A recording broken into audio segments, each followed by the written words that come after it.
La réalité de l'islam, on vous la cache, on m'interdit de vous la dire, parce que l'islam n'est pas une religion comme le christianisme, ça n'a rien à voir.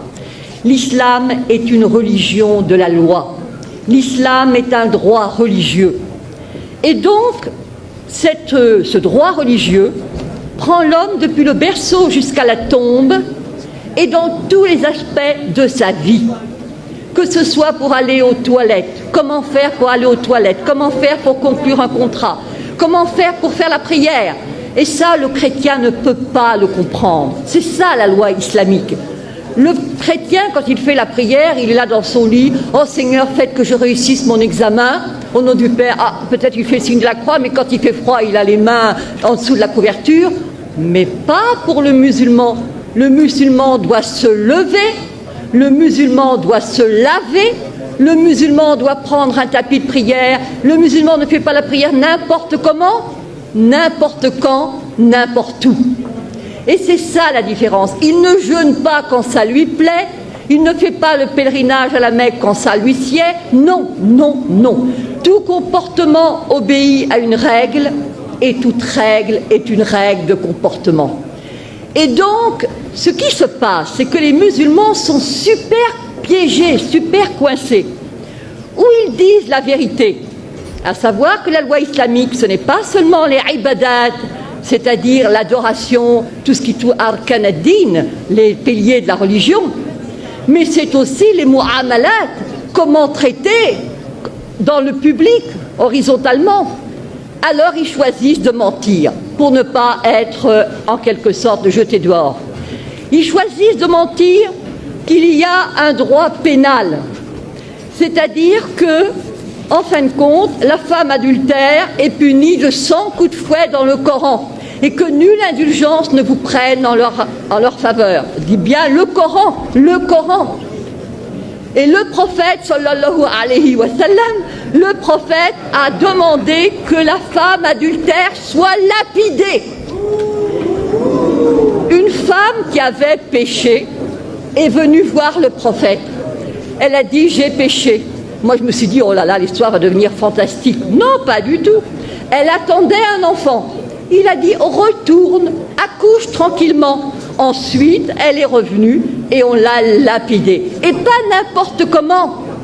Avec des pierres pas trop grosses, elle serait tuée d'un seul coup. Non, des pierres de grosseur moyenne.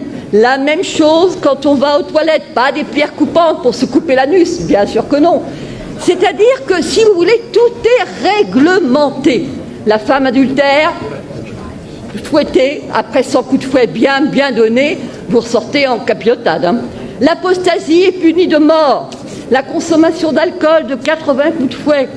Le vol, la main coupée. Et dans le fiqh, c'est même la main coupée, le pied inverse, c'est ce qu'on appelle l'amputation croisée. Alors les musulmans, parce que ça fait partie de leurs droits religieux, choisissent de dire non, non, non, non, non, non, nous sommes comme les chrétiens.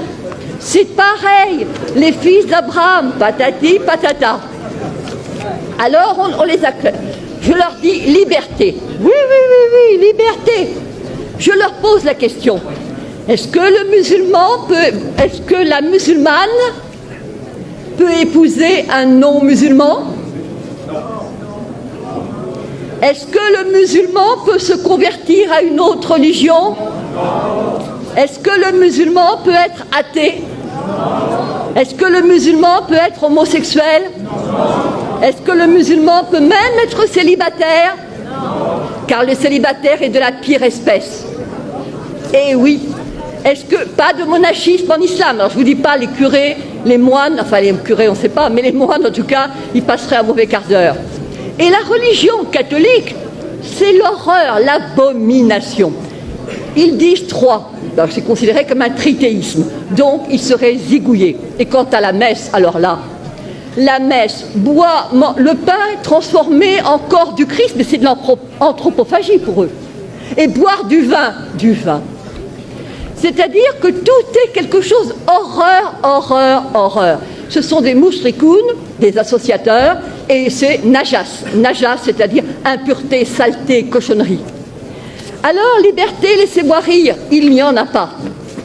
Mais alors, puisque de toute façon le musulman obéit à des règles, il est encerclé, emprisonné, on ne peut pas faire n'importe quoi, on entre dans les toilettes du pied gauche, on mange de la main droite, on ne mange pas n'importe quoi, on ne mange pas n'importe comment. C'est le rôle des fatwas qui vous dit, s'il vous plaît, comment on fait? Et alors évidemment, on vous répond. Alors évidemment, avec l'Internet, ça devient n'importe qui, n'importe quel con peut répondre, mais non, etc. Ça, c'est un changement. L'égalité. Mais bien sûr que nous avons l'égalité. L'égalité entre qui? Entre les musulmans. Al-Muslim, Akhul Muslim. Le musulman est le frère du musulman. Pas le frère du non-musulman. Absolument pas. Absolument pas. Ne prenez pas les juifs et les chrétiens comme alliés. Et enfin, nous avons... Alors là c'est vraiment le must. Vous prenez la sourate 5, Al-Maïda, la table servie. Al-Yahoud. Les Juifs disent la main de Dieu est fermée. Mais non, c'est la leur qui est fermée. Et alors je passe, il est dit, écoutez bien ceci. Et certes, nous avons fait croître parmi eux la rébellion et la mécréance. Nous avons, alors, je dirais, et nous avons fait croître l'inimitié et la rébellion. Nous avons jeté parmi eux la haine jusqu'au jour de la résurrection. Yaoum al-Qiyamah. Vous voyez pour l'affaire d'Israël ce que ça signifie. Ensuite, il est dit, ce sont les Juifs qui allument la guerre. Ce sont les Juifs qui allument les guerres. Et c'est Dieu qui l'éteint. Et rappelez-vous, il y a eu une fatwa, il y avait eu des émeutes en banlieue, et monsieur Malek Chabel, musulman modéré, a écrit, mais il n'y a pas de guerre sainte en islam. C'est-à-dire, il a dit, en fin de compte, ce sont... il a cité de manière très habile que ce n'étaient pas les musulmans qui allument les guerres. Et tous ceux qui connaissaient le Coran ont compris. Parce que c'est sûr. Mais bien sûr que le problème... Alors, je me suis adressée au recteur de la mosquée de Paris, le charmant Dalil Boubaker. Je lui ai dit, comment trouvez-vous la première sourate du Coran? Il a dit, c'est le paternoster chrétien. J'ai envie de lui dire, alors crétin, le paternoster, alors commençons. Au nom de Dieu, le clément, le miséricordieux, etc. C'est toi que nous adorons. Iyyaka na'budu wa iyyaka nasta'in. Ihdina sirat al-mustaqim. Donc guide-nous dans la voie droite. Et alors là commence le suspense. La voie de ceux à qui tu as accordé tes faveurs. Sirat al-ladhin, voilà, an'amta alayhim. Donc c'est la voie de ceux pour lesquels tu as été généreux. Sirat, alors, Ghayr mardoubi alayhim, la voie de ceux contre qui tu n'es pas en colère. Walad dallin, et ceux qui ne sont pas égarés. Alors moi j'avais apporté un commentaire. Pardon. Vous voulez... Non. Donc j'avais apporté un commentaire et j'ai dit devant tout le monde, évidemment, là vous ne comprenez rien, mais il y a le commentaire qui explique et que tous les musulmans pieux connaissent. Alors je regarde. Quels sont ceux à qui Dieu a accordé ses faveurs? Alors je vois al-muslimoun ou al-anbiya, donc les musulmans, les prophètes. Quels sont ceux contre qui Dieu est en colère? J'ouvre le tafsir, le commentaire, et je vois al-Yahoud, les Juifs. Et ceux qui sont égarés, je regarde et je vois al-Nasara, les chrétiens, les Nazaréens.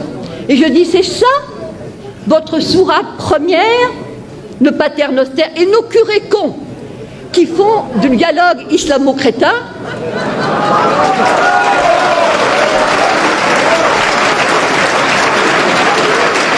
Eh bien, eux, ils croient tout ce qui est dit. On on leur dit, ils se focalisent sur la sourate Maryam. Voilà Marie qui a eu un enfant sans être mariée. Effectivement, Walam Akun Bariya, je ne suis pas une prostituée, patati patata. Alors ça plaît aux chrétiens. D'autant plus qu'on leur sert, les chrétiens sont comme des moines, ils ne s'enflent pas d'orgueil. Lorsque tu leur parles de la sourate Marie, leurs yeux s'emplissent de larmes. Ils se disent, magnifique. Et contre qui ils sont? Ben, contre les Juifs.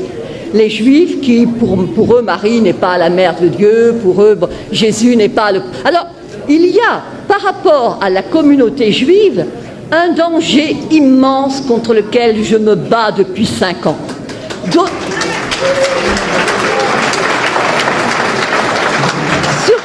Surtout à cause du problème d'Israël. Les gens qui combattent contre les Israéliens ne sont pas des gens du XXIe siècle.